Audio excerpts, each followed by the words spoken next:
Hey guys, I'm in the Land Cruiser. I'll have to sit up for this one. But yeah, from Zach's Lie, I'm going to knock off chapter 16. And this will take us to the end of part 2. So after this starts part 3, Zach in the Box. So right now I'm on chapter 16, page 135. And the date of Zach's journal entry is Saturday, October 7th.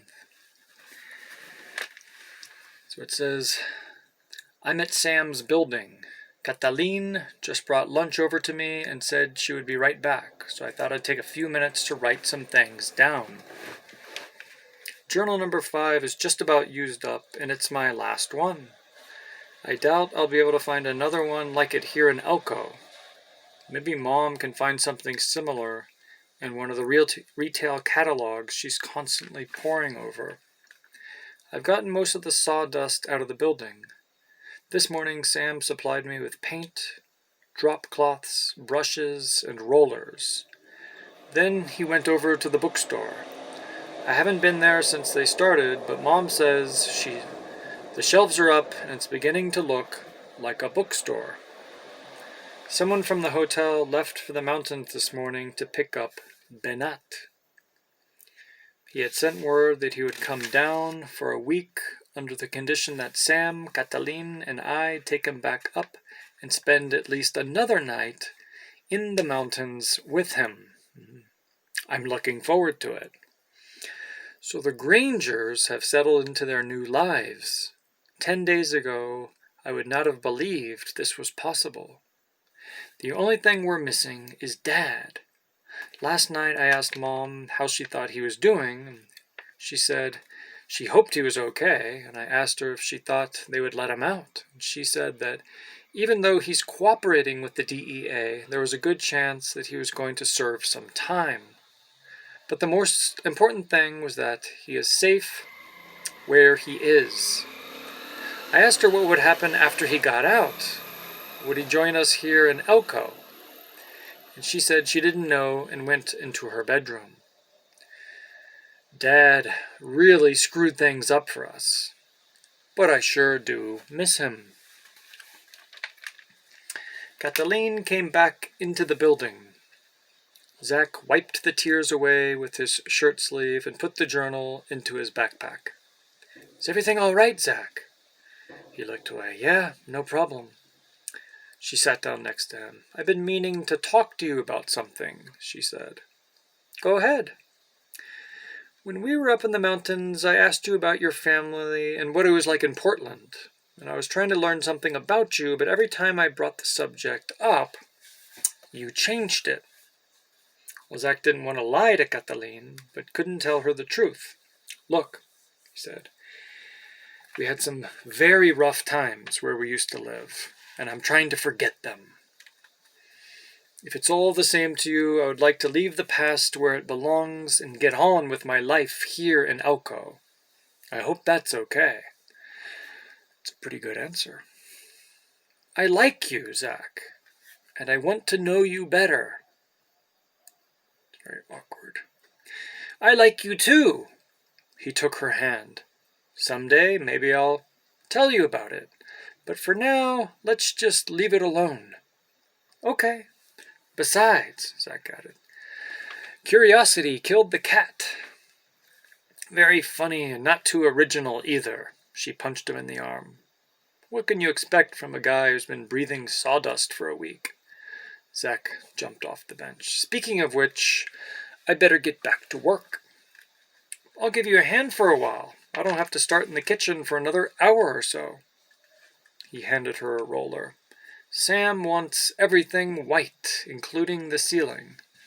They worked steadily over the next hour in contented silence. When the wall was finished, they stepped back to take a look at their work. It's going to need several more coats, Zach said, but it does brighten up the room.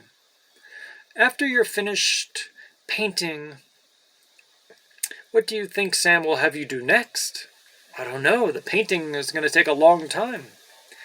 Maybe I shouldn't be helping you. Cataline said with mock seriousness. By helping, I'm taking food out of your mouth. I bet I've taken half a dinner away by just the little that I've done today. Zack laughed. I hadn't thought of that. I guess you should put that roller down. What are you two doing in here? Someone behind them asked. Benat! Cataline ran to the open door and threw her arms around him. Does Mama know you're here? No. They dropped me off, and I saw light coming from this old building. I became suspicious. Of what? Changes. He looked at Zack. You are coming up to the camp next weekend? Yes, sir. I hope Unai is paying you well. This looks like very miserable work to me. He is, and I get free dinners at your restaurant. And good company, Benat said in Basque, looking at his granddaughter. Cataline turned red. What did he say? Nothing important. Once or twice a week, Peter Short's parents left him a note to meet them someplace for dinner. These were about the only times he saw them because they spent their nights gambling and slept most of the day. He was in no hurry. His parents were usually late, and sometimes if the cards were running well, they didn't show up at all.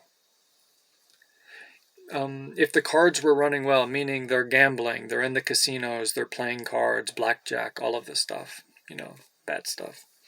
He walked slowly by the Nevada Hotel, hoping to run into Cataline. He did this often and was rarely rewarded. If I had my own money, he thought, I would eat dinner at the Nevada every night Cataline was working. If I had a lot of money, I would get out of Elko and join my brother in San Francisco. Peter's brother, Ted, was 10 years older. He hadn't seen Ted since he was 4 years old, and in fact he hadn't heard from Ted in all the years he had been in Elko. Charlie, tija. Then, last summer, out of the blue, Ted had written and invited him to visit if he was ever in San Francisco. Peter asked his parents for the bus fare, but something always came up. If his parents showed, maybe he could talk them into taking him to the Nevada for dinner instead of the cheap casino buffets they usually picked. He saw a light in the building next to the Nevada and walked over to it. He had heard about Sam hiring Zack Granger to clean it. He tried the door. It wasn't locked. He put his head inside and saw the freshly painted wall. No sign of Zack. But sitting on a table on the far side was the leather backpack Zack was always carrying around. Peter stepped into the building. So the end of chapter 16 kind of smells bad. Something rotten in the state of Denmark. Something malicious, something bad it looks like is going to happen. All right, stay tuned for part 3.